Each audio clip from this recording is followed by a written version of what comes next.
I'm Joanna Skrajny, and I'm a conservation specialist with the Alberta Wilderness Association. When we look at our landscape and look at the Bighorn, we have to have a frank discussion about wants versus needs. So while we may want to do some things, such as exploit a landscape for industrial development or for motorized recreation, we may actually look at that landscape through another lens and realize this is a critical need for water. The Alberta Wilderness Association is a conservation organization, and the basic premise of AWA is that if we want wildlife in the future, we have to have wild places where they can live.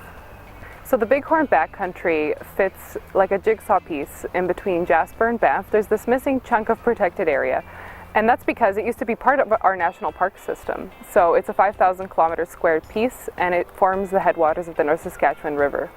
So the Big Horn Backcountry is a really special place because it's one of the last areas of relatively untouched public land in Alberta. And that's because we've been working so hard to keep it that way. And these watersheds, the area that the Bighorn is made up of, it provides 90% of the water for Edmontonians and for central Alberta and for the prairie provinces downstream.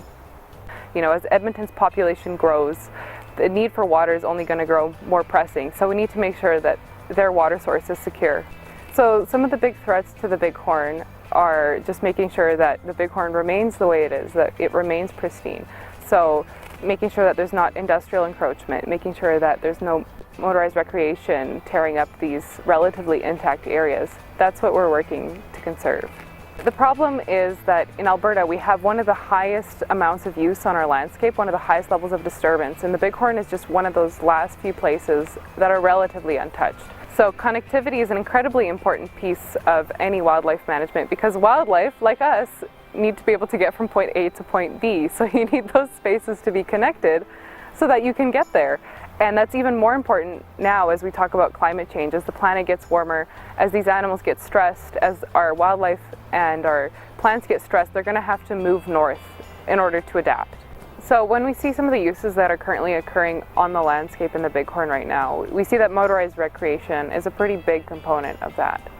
That can be problematic for several reasons, mostly because it shortens the amount of time that the water stays in the landscape. Because when you have exposed soil, then you have less time for that water to infiltrate in slowly and to run off slowly and act like a sponge into our rivers.